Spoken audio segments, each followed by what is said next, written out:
On your Monday episode of Locked On Raptors, winning games when you don't exactly have it. Well, that's a thing that good teams do.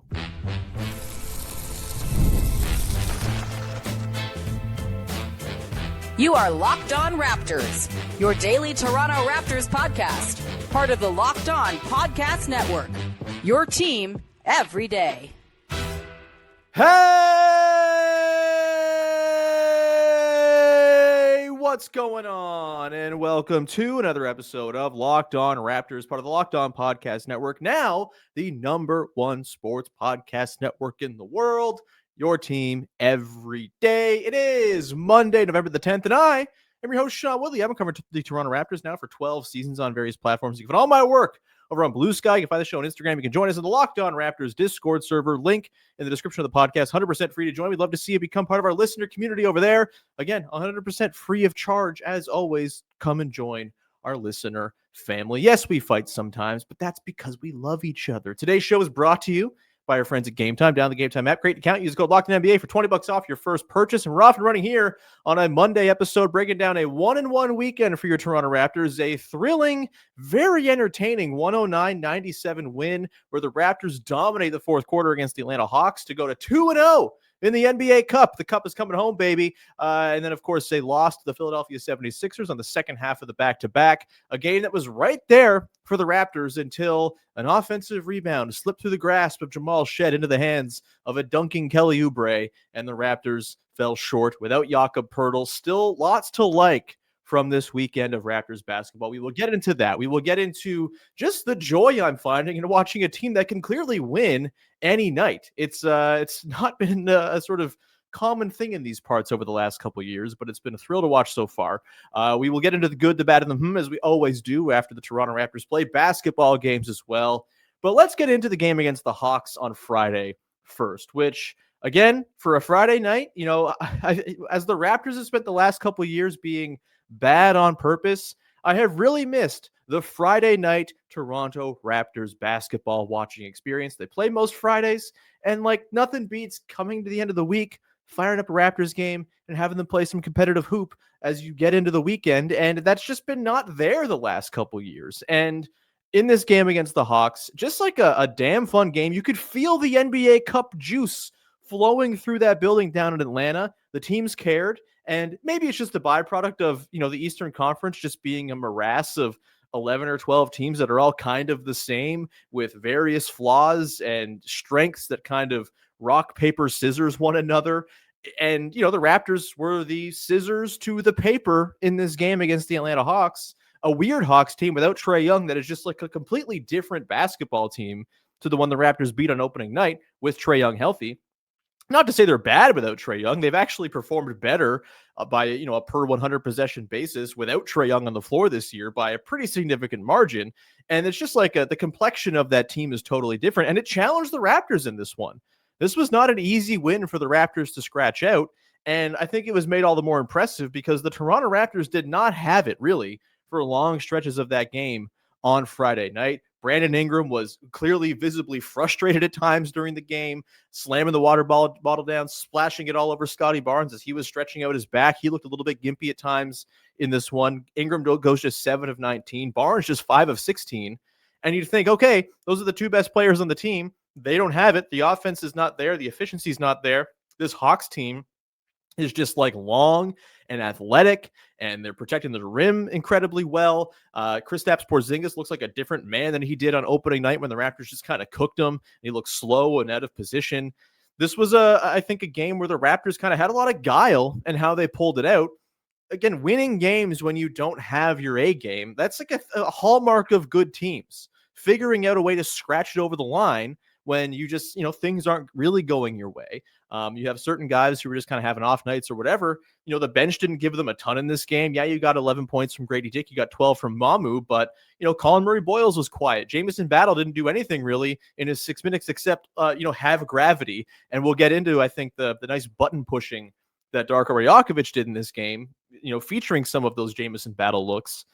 But, you know, you get 0 points from Jamal Shed in this game, 3 from Colin Murray-Boyles. Like, it was a pretty quiet second unit night. That's been a strength of this team. Another strength has been the efficiency of the main three guys, Ingram, Barrett, and Barnes on offense. And Barnes, again, 5 of 16. We'll get into how awesome he was down the stretch of this game as he just kind of took over. Brandon Ingram, obviously, when he's not hitting, when his threes are, going to 2 of 8, that's not a great sign. That's not the Raptors humming at full efficiency like they have for the, most of the lion's share of the season going into that game. And yet they still kind of scrounged it out. RJ Barrett turned a miserable first half into just like a really strong, relentless second half where he finishes with 19 points, ends up having a reasonably efficient 7 to 15 night after looking terrible in the first half of the game. And then, of course, you get Emmanuel Quickly and Jakob Poeltl, who both to that point in the season, Quickly, I think, one-upped himself on Saturday night, but the best games of the season from Quickly and Poeltl in sort of an all-encompassing way. We'll get more into Quickly later on, who I thought was just awesome this weekend. Really great to see him kind of bounce back to life. But, the starters performed well. And again, it was just like a really nice thing to see the team overcome a team that was very clearly making them uncomfortable, right? The Hawks half-court defense with Dyson Daniels and Zachary Risache and Porzingis and Jalen Johnson and Nickeil Alexander-Walker. That's not an easy group of dudes to carve up and get into good offense. But the Raptors did stuff that they do well. They got it on the run a ton in this game. They ran it down Atlanta's throats when they got the chances. 22% of their possessions in this game for cleaning the glass were fast break opportunities. That's a great number for the Raptors, who, by the way, right now lead the league in transition frequency. 19.7% of their possessions are fast breaks so far through 10 games. Next highest in the league is 18.4%. The gap between the Raptors at number 1 and the number 2 team is the same as the gap between the second most run-heavy team and the 10th most run-heavy team in the league. The Raptors are just like playing exactly as intended. And look, they haven't relied on the half-court offense to carry them throughout this season to this point. The transition offense, that is. The half-court offense has been very good. They haven't needed to be a crazy high transition team to pad their offensive stats, but they needed in this game because the Hawks defense was damn good. And that said, the Raptors, I think their defense, as much as the Trae Young-less offense for the Hawks is a lot easier to guard than when Trae Young is in there. It's quite a trade-off. Just the dichotomy of the Trae Hawks and the Trae-less Hawks is kind of wild to see. I'm glad I don't have to sort out the decision-making of whether he should be back on the team next year if I'm their GM, Ansi Salah. It doesn't sound like a lot of fun to sort of sort through all that, but again, the Raptors just did stuff in this game to carve out enough and to just kind of pull away at the end was really impressive. They held the Atlanta Hawks to 75.5 points per 100 in the half court in this game. Really, really good number. A third percentile offensive performance from the Hawks in the half court from any team in the league this season. Not good at all. And yeah, the Raptors also got kind of bludgeoned on the defensive glass. They gave up a whole bunch of offensive opportunities off of offensive rebounds, but they gave up just 85.5 points per possession or per 100 possessions on those as well. They were really good at defending those second chance opportunities, kind of scrambling, rotating back out. Just like a good all-encompassing effort from a team that, again, didn't have it. But when you don't have it and you pull it out, that is, again, just a hallmark of a team that is serious, of a team that is going to be competitive night in, night out. And Scottie Barnes kind of did the thing down the stretch in this game as well. He was everywhere in the second half. Defensively, he's obviously a monster, but offensively, he just was so powerful, so forceful, so creative, scratched across 18 points, or was it 14 points in that game? Yeah, it was 18 in the game Saturday. But after a really miserable start to the game, he just kind of found enough in the tank to help get the Raptors over the line. Again, the quickly shooting was fantastic. Having him go 3 of 7 was huge. And just like the collective effort of the starters in concert with one another, Jakob Poeltl having a double-double, his best game of the season. I don't know how you can be anything but encouraged. Yes, it was not the full Atlanta Hawks, but it's a very different animal when you don't have Trae Young on the Hawks. You don't have Luke Kennard either. Like, both of their worst defenders not there. And so it's just oops all athletic wings. And for the Raptors to carve out enough on offense to sort of have their defense stand tall and get them the win in this one, very good stuff. I like to see it quite a bit. And this is just going to be a very compelling conference, man. All of these teams have their issues. All of these teams have their strengths. And we saw that play out once again on Saturday night against Philly in what was another really entertaining game. The Raptors, worth the price of admission, worth the price of tuning in to watch the game for 2.5 hours during a random night on the weekend, middle of the week, whatever, We'll get into the Philly game where, yeah, the Raptors did some stuff that kind of hurt themselves, and not having Jakob Poeltl was a big deal. That's a real issue when he's not available. But all told, a lot of really good takeaways for the Raptors from that Sixers game as well, which we'll get into coming up in just 1 second.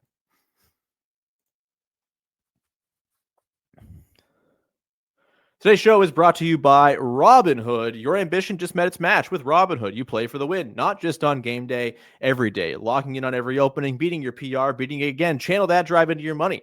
Robinhood puts you in control of your money. Trade stocks and ETFs, options, futures, and crypto all in one platform. You can now build and execute your own trades from a desktop with Robinhood Legends advanced tools, or take advantage of new Robinhood strategies with a tailored portfolio managed by a team of experts. You expect more from yourself, expect more from your money. Get started today at robinhood.com/yourmoney. That's robinhood.com/yourmoney. Your money, your move. Today's show is also brought to you by our friends over at Game Time. The NBA season is rolling on. Nothing beats being in the building, sitting down with the fans, taking all in the sights. It's a lovely thing. And look, it's way more difficult than it should be to get tickets on most of your standard ticketing platforms. I know people dealt with this when the Blue Jays were in the playoffs and you were trying to get tickets to those games. It's impossible, but Game Time really is the place that gives fans an advantage. It's your ultimate life hack for scoring amazing NBA tickets fast, easy, and stress-free. And the Raptors got games coming up. They'll be back at home after this week of being back out on the road. They've got 3 games left on this trip. They're back against the Hornets at home on Monday next week. And you can go and watch the Raptors probably smash the Hornets, who, by the way, are 3-6 with the easiest schedule so far in the NBA. That's going to be a dub, baby. You can go and you get tickets to be in the person at that game with Game Time. They tell you the best prices. They do zone deals where you just pick the section, they pick your seats, and you save big. You can even find NBA tickets for under $25. It's a great app to go and use. I've used it many times for sporting events and concerts and theater and all that stuff throughout my time as a loyal Game Time customer. Take the guesswork out of buying NBA tickets with Game Time. Download the Game Time app, create an account, use code LOCKEDONNBA for $20 off your first purchase. Terms apply. That's code LOCKEDNBA for $20 off. Swipe, tap, ticket, go. Back at it here on your Monday edition of Locked On Raptors, talking about a 1-1 weekend for your 5-5 Toronto Raptors, who through 10 games are kind of an analytical, not darling necessarily, but a team that, like, under the hood, stuff's looking pretty good. Like, very low turnover percentage, 5th best turnover percentage in the league. They're 10th in offense, 14th in defense after a miserable start. There's a lot of good stuff going on with this Raptors team, who have had the 5th hardest schedule in the NBA, by the way. It's talking the strength of schedule. 5th hardest schedule so far, and it's about to get a lot easier this week. You get the Nets. Yes, you have the Cavs on Thursday. That'll be a fun one. They're getting a little more healthy. And then you get the Pacers, who are 1-9. Not exactly a murderer's row ahead with the Hornets of next week as well. There's a lot of Hornets, a lot of Pacers this month, which should be nice for that old record for your Toronto Raptors. And they should start to match what their point differential suggesting, which is that they're a pretty good team. And look, sometimes pretty good teams lose to other pretty good teams. And the Philadelphia 76ers, especially when Joel Embiid is cooking like he was on Saturday night, are a pretty good team. And that game Saturday, again, just kind of another microcosm of why I love this kind of garbage Eastern Conference. Like, it's actually not that garbage. A lot of these teams are pretty good. And I have been thinking about this a little bit. Like, I'm way happier just as an NBA fan to see the NBA have the sort of senior circuit Western Conference where all the teams are good and it's super competitive and you have most of the serious title contenders out there. That's a blast to me. And that the Eastern Conference be this mash of, like, okay, mediocre-ish sort of good teams that all kind of, again, have different skills and weaknesses that match up differently against one another. It makes for really compelling basketball night to night with all these Eastern Conference matchups. I mean, you had the Bucks game last week, and then the Hawks, and then the Sixers, and they'll play the Cavs again later this week, not including the Nets or the Pacers in this compelling bucket of teams. The Pacers might be if they get healthier, but man, oh man, if they've been killed by injuries. Either way, like, it's just like again, someone is always the rock to someone else's scissors. Someone's always the paper to someone's rock. And it's just making for really fun basketball in and out. And this game against the Sixers, like, it was there for the Raptors. They could have won this game had a couple of things broke their way. Obviously, not having Jakob Poeltl in the game big issue against a team as big as the Philadelphia 76ers with Joel Embiid, and then Trendon Watford. My God, triple-double from Watford was pretty nuts. He was incredible in this game. The Raptors just didn't have the answers on the glass, and I mentioned it earlier. This game was lost pretty late. Like, the Raptors had a shot to pull this one out. Every time the Sixers seemed to pull away a little bit, Scottie Barnes would do something, make a forceful drive to the rim. Emmanuel quickly would hit a three. They would, Brandon Ingram would hit a mid-range jumper, something like that. They would kind of pull the Sixers back in and keep it compelling. And they really were still in it until that late, just couldn't secure the defensive rebound. Jamal Shed, it bounced right to him. It's like through his hands, over his head, whatever. If he's 6'3", he probably gets that ball. Instead, Kelly Oubre picks it up, dunks. I think it puts them up 7 with 2.5 minutes left or something like that. And that pretty much spells it. But yeah, I think, again, hard not to be encouraged by a lot of the stuff in this game. And for me, the big takeaway from the Raptors side of things was like all the guys who matter were good. All the guys who you like tune in for hoping, okay, they need to sort of be at their best. They have to execute. They have to be at least something resembling, their sort of peak form to win a game. All those guys basically did that. Brandon Ingram, 21, 8, and 5 on, 7 of 17 shooting. He was maybe the sort of efficiency creaky wheel in this one, but still thought he hit a lot of really important baskets, got to the line 7 times, hit them all. The 5 assists, the connective passing from him has been really nice. Just like Brandon Ingram, really cool to have that bucket getter around just to get buckets. It's like a beautiful change from recent years where the Raptors just not have had that element at all. RJ Barrett, really effective in this one. 21 points, 6 assists, 7 of 12, 2 of 4 from downtown. Just like everything you want from RJ Barrett, offensively at least. Defensively, maybe not his best game, but it wasn't the best game for the Raptors entirely in this one. It was a little less connected than the game against the Hawks. And the Sixers are going to do that because Tyrese Maxey's a freaking monster, and VJ Edgecombe is really tough to guard one-on-one with his downhill speed. And Embiid, you can do all you want for Embiid, but sometimes he's just in vintage Embiid mode, as he posted about after the game, and you can only kind of watch as he buries turnaround jumpers on the baseline over your head and puts up 29 points on 16 shots. That's the way she goes sometimes against very good players. But again, going back to the guys who brought it in this one, Emmanuel quickly. How important has he been? And how much has his struggle weighed down this team to start the year? He goes for 22, 6 and 6, 5 of 9 from downtown, finishes at the rim, a couple of tough finishes through traffic. Just like a really excellent game from him. Less so on the defensive end again, but what are you going to do? Like Tyrese Maxey's going to do that to you sometimes. Mamu, a nice 10 points off the bench. Defensively, pretty weak from him as well. Him protecting at the rim, not exactly what you want. But again, when Jakob Poeltl's around, he didn't play in this game because of the injury management. I think that's the right call. We'll get into that a little bit later on too. But yeah, like Mamu had a pretty nice offensive game. Colin Murray-Boyles, I think, should have started this game pretty obviously. Like that was maybe an area where the Raptors kind of hurt themselves a bit. I get the logic of Ochai Agbaji starting against a team with Maxey and Edgecombe in the backcourt because you want some more dudes to kind of chase those guys around. But it's not like Ochai did a great job corralling Tyrese Maxey, and I think having the extra size and Colin Murray-Boyles would have been helpful. And, he's out there hitting threes when they come to him, 12 points, 7 boards, a couple blocks, a steal, some like really loud defensive plays, blocks a Maxey dunk at the rim. He's an important guy. He was excellent. The only guy who I think you'd classify as important to this team right now, Grady Dick, was Grady Dick, who didn't have a good game. 1 of 6 from 3, really just kind of looked out of sorts. Bad defensive stuff from him too. Just got walked by Edgecombe a couple times. It's going to happen. But, other than that, Jamal Shed really tied a game from him. 9 points, 5 assists. He's 3 of 5 from downtown. The shooting just continues from him.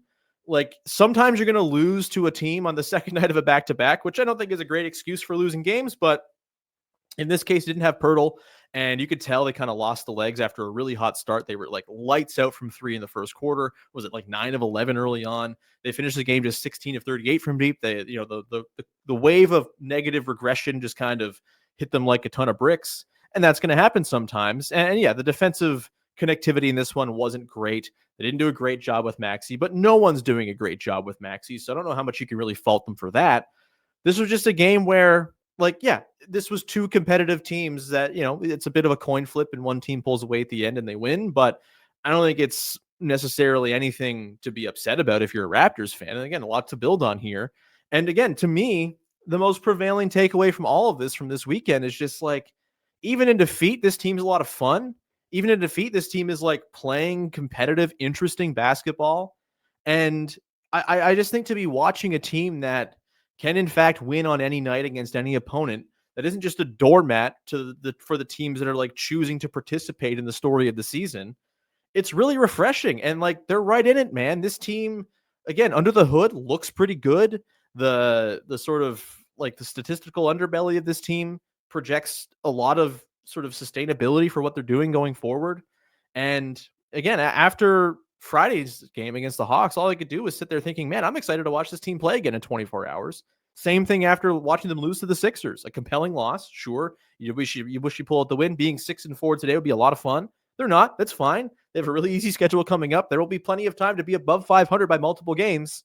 And I just think, when you have all this hand wringing over, can this team win a championship? Does this team have title equity? All this stuff. Like, you really lose the joy of like watching a night to night entertaining team and what it can provide you. Like a team that is just going to be there and kind of keep you on the edge of your seat. You're not quite sure how any game is going to happen. And like, because of where their level is at relative to the teams around them, I mean, most of the games they're going to play in are going to be competitive where both teams are like giving a damn.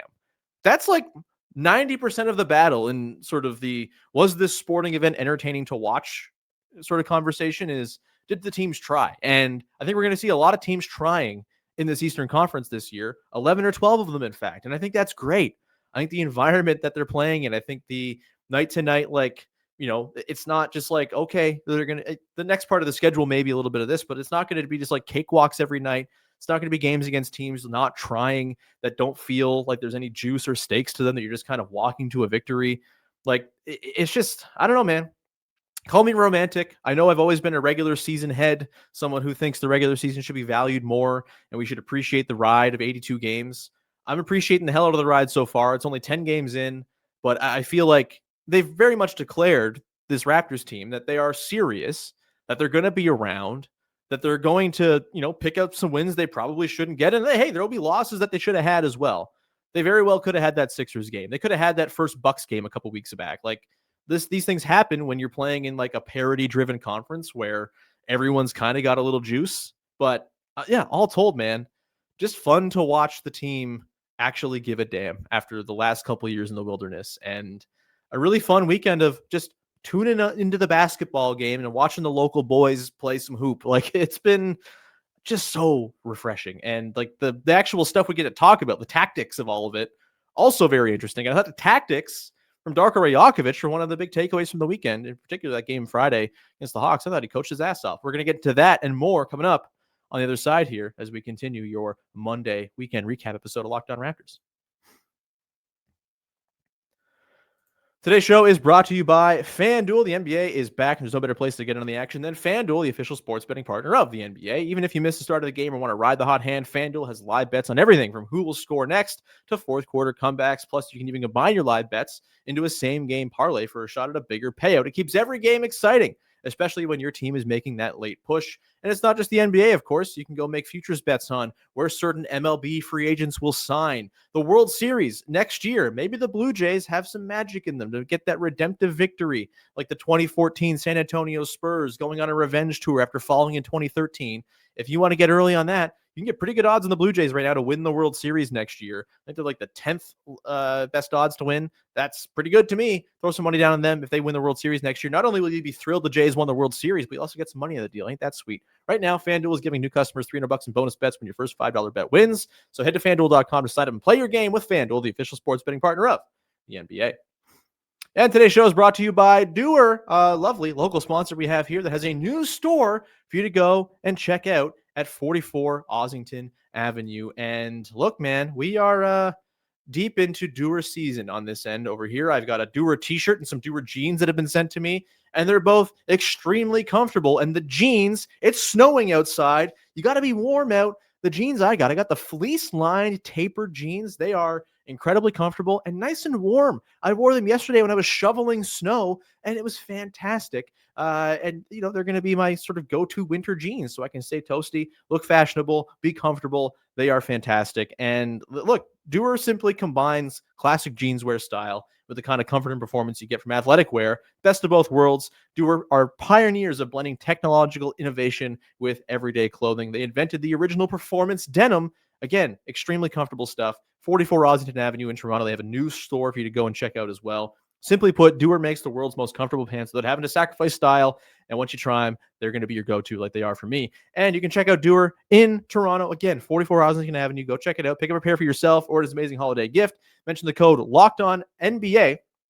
Locked On Toronto, that is, to go and get 15% off in store, or go to the website, dewar.ca/LockedOnToronto to get 15% off as well. That's dewar.ca/LockedOnToronto. Back at it here, closing things out with the good, the bad, and the the way we round out every single episode of this here podcast on the heels of a Toronto Raptors basketball game, or in this case, 2 basketball games from the weekend. The thing I liked, the thing I didn't like, the thing that's got me a little bit intrigued from the latest in Raptors hoops. And there's a few goods that I could go to. I will stay off the top. Darko Rajakovic, I thought, coached his ass off on Friday night against the Atlanta Hawks. I thought he had a really good performance of just like pressing the right buttons, using the right lineups, taking what the Hawks were giving him as a matchup and saying, all right, here's what I'm going to do to try to come get around what they're throwing at me. In that fourth quarter, as the Raptors pulled away, threw in Jamison battle with Grady Dick to really just kind of amp up total shooting in space. And I thought that really helped guys like Scottie Barnes start getting downhill. RJ Barrett, obviously, as well. Just a little less sort of in terms of like thickets of arms to go and drive through. And then as they kind of softened up the Hawks, I thought Darko did a great job of just going back to the starters and saying, you know what? Finish this one, boys. Get this one over the line. And it was probably the best game we've seen from the starters in concert as well. And hey, it was helped by Quickly and Pirtle having their best games of the season.